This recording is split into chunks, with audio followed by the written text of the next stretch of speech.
Hello everyone. Last week, I attended FATE conference in Denver, Colorado. FATE, Foundations in Art, Theory and Education. FATE conference is the biannual conference, and it is one of the biggest art conference.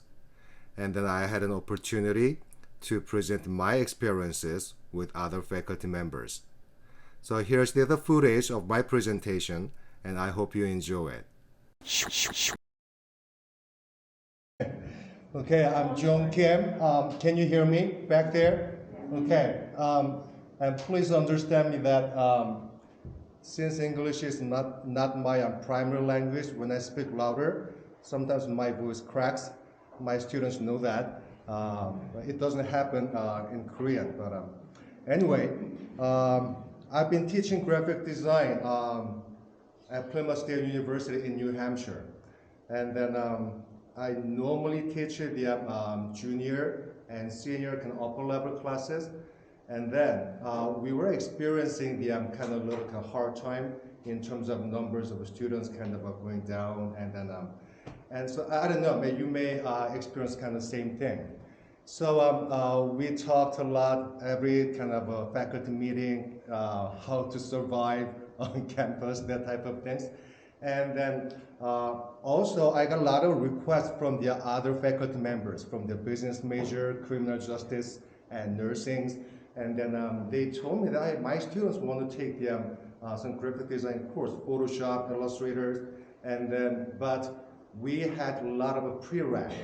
So in order to take the Photoshop and the Illustrator class, they had to take Drawing 1, Drawing 2, maybe art history, and then some other basic 2D design and 3D design things, and Photoshop or Illustrator. So we designed a new curriculum. So we opened the one new course, open for everyone on campus, no matter what their background is, any Photoshop or any art background or none, it really doesn't matter. So this is the kind of my experience with my new students without any art background. So let me show you. So first, I have several groups of students, non-art majors. They are new, so full of joy, very unpredictable because unlike my other students, they are not visually trained. And so that's why sometimes they give a kind of a very unpredictable questions that graphic design majors will never ask. But it refreshes my mind, and sometimes, oh, why don't we try that? And now the second group is a studio art majors, printmaking, ceramics, all different studio art majors and graphic designs. So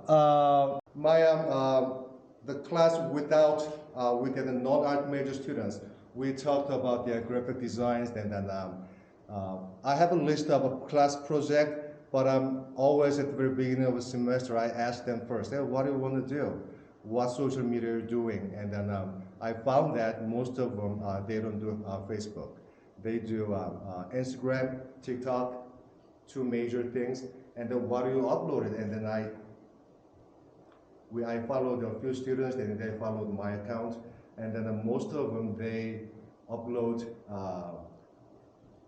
what I ate, and then what I did, and where I at, and some kind of some crazy Snapchat photos, very goofy, funny things. So, okay, we can do that, but if you're planning to do something in art or something visually appeal, then why don't you make maybe another account or start uploading something different? So we talked about that, and we talked about the platforms that they are using online, Instagram, Facebook, YouTube, Twitter, and TikTok. And then we talked about the tools.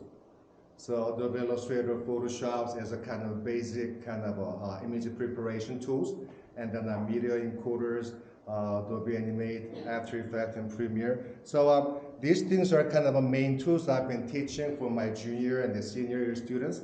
But for these non-art majors or the freshman year student, it's kind of a little tough. So, but at the very beginning, I started kind of introducing how to use Photoshop, how to export your file to video editing program, and how to import the MP3 sound file, and how to change it in your file format, that type of things. Then this happened. The students, there were so many things they need to learn. So I first did for the video production things, okay, what the different file format is: WAV file, movie file, QuickTime, MP4, and then I explained about the NTSC and the PAL, what the difference is based on the region. But I gave up everything. So okay, we're not going to do that. So there are two different type of people: Illustrator person or the Photoshop person. So there are only two. So I used to be a Photoshop person, but I love the AI, the Illustrator as well. So why don't we start with these two program only? I'm not going to ask you anything more than that. So first the project was, I gave them the list of questions about who you are and who I am. So these are some questions of what your background is, what your favorite thing is, what you fear, your favorite food, your favorite location, or any kind of based on your experience. So we did some kind of a brainstorming, so what you want to do and how you want to present to yourself. My precondition for this project was, once it is done, we're going to export it as a movie file and then please upload it on your Instagram. More than food or more than something crazy things. And then you don't have to follow me. I'm not going to follow you, but give me a screenshot as evidence. So more questions about their favorite sports, and then languages or cultural background. So I always use myself as a victim. So this is a kind of the samples I created. So I took myself in class, my selfie, and then I showed them how to clip and how to get rid of the background images. That was a tough part because many students think the Photoshop is like a magic wand. It's a one-click tick, and it erases everything, the background. But I just keep reminding them that Photoshop is a really powerful, strong tool, but it's not a magic wand. So I showed them how to use a pen tool, magic wand, and then the quick selection tools. So those three things. And then also I told them, if you want to make it kind of easier, this process, then take a photo in front of a clean wall, solid background color, then it's gonna be much easier. So I showed them the several different variations of Photoshop. So we didn't do that many things in Photoshop. So I just introduced the image adjustment and then using the filter in Photoshop things. So and then also these are all kind of background images. So we just kind of mess around. So the played fun with the Photoshop, inverting the I'm spooky, and then it's a perfect. So there are a lot of kind of gigglings in class. So look at you, and then a photo booth, that type of things. So my background as a potter, I used to be a potter, and then my languages, and I love music, that type of things. So once we created all these 10 images, and then for each project for this class, I gave them the kind of certain sizes so they can upload the images or the videos fit on the Instagram requirement.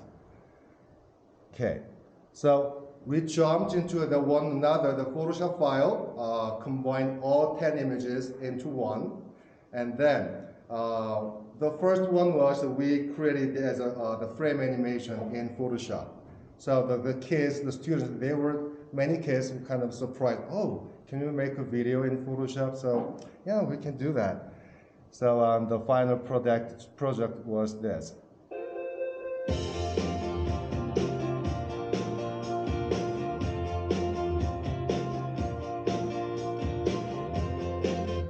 Okay, so students, they did the kind of the same thing. You know, the funny thing is that I told them, okay, so by next class, please take your selfie, bring it, and then save it in your the USB or somewhere, or your Google Drive, wherever it is, and then so we can save time. And at the beginning of the next class, everyone was doing this.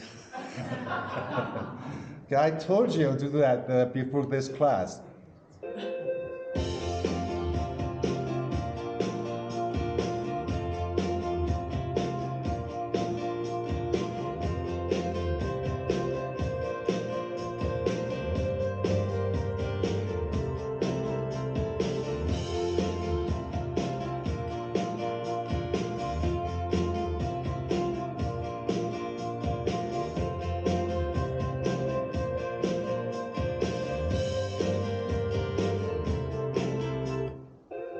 So these kids are all the non-art majors.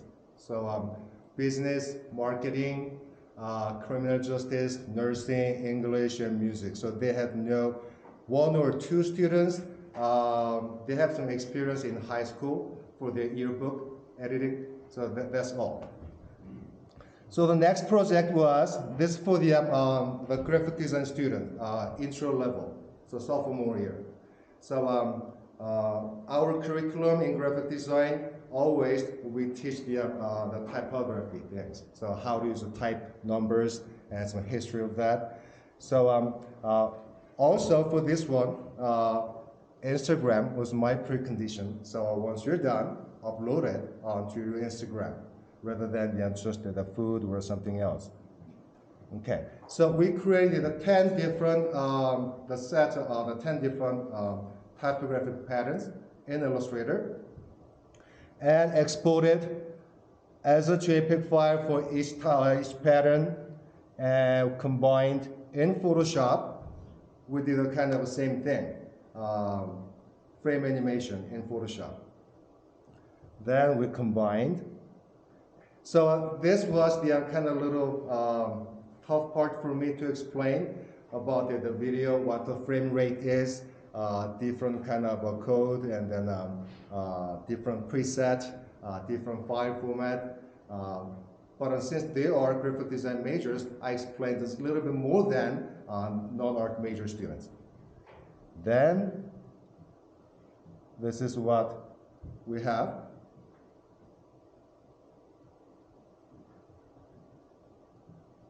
And these are some students' work.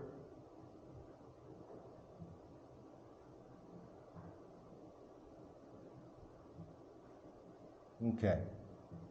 And then this is the evidence on Instagram. So this is my account. So I show them, okay, please have your, so these days I'm bringing a lot of kind of cables, and then I wanted to show how it works on Instagram. And then some kids, they do not know how to download their file or how to upload their file from computer to device, from their mobile to computer, that type of things. Okay. The next thing was, this is kind of from the same typographic class, some type posters using just a type. And then we made the music poster. I love music poster because my kids, they're doing music. So music. So always, also, I gave them kind of some the rules, the size of the file, and then music, and then some basic info. So these are the basic info I gave them.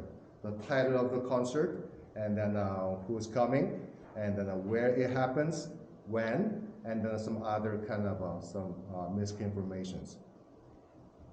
So there were, like this, some other graphic design course, pretty simple rules. So we talked about a lot of visual hierarchies.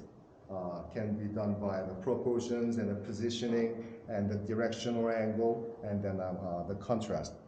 So this was kind of my sample I made about the jazz concert poster, $30. I think that was decent, that's a good price. And then I told them, please have your individual element, your text, your images, whatever it is, please separate them on different layers. We may merge them later, but at this point, please separate them. So we moved individual word, like a title and then some other info, into Photoshop, into multiple layers. So this is Photoshop. Then for the first two, we used the frame animation, but for this one, we used the video animation. So by default, Photoshop creates a 5-second animation, so we used just a 5-second.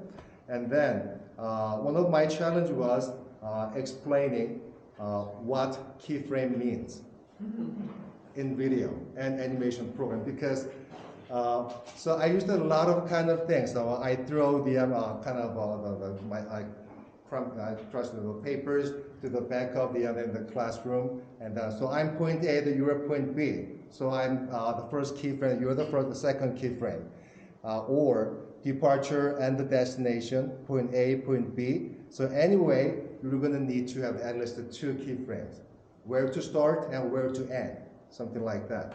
So we created several keyframes like this, and then this is a kind of, and then for this one, we started using the sound audio files on the bottom, the green one. So we imported one MP3 file. It's really simple.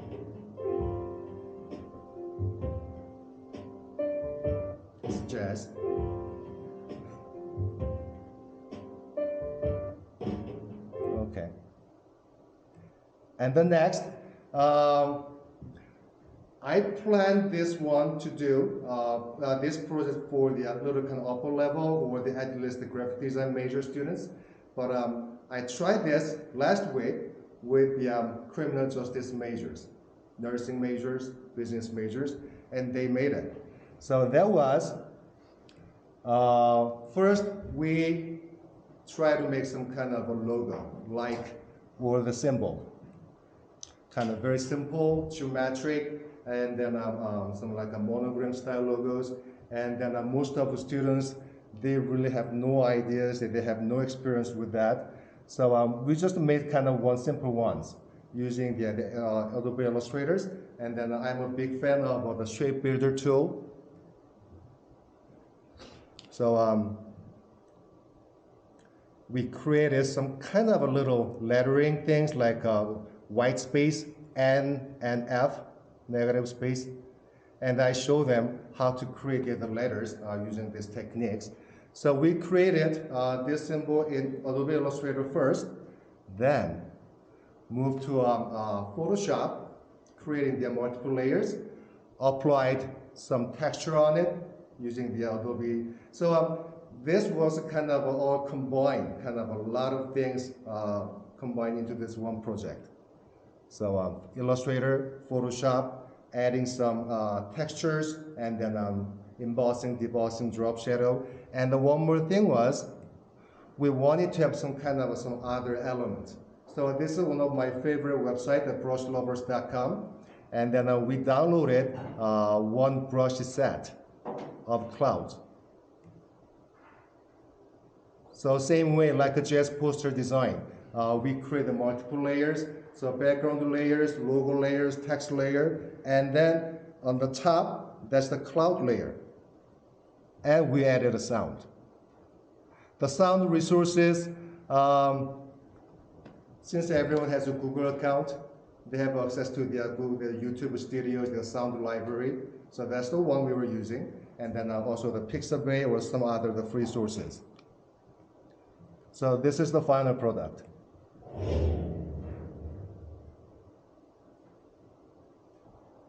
So it is very simple, but we try to make some kind of a dolly zoom effect with something 3Ds, like a movie intro. Okay, yep, so that's what we did. Yeah, so that's it. I'm sorry that I forgot to have some thank you letter at the end, but that's what we did. Thank you.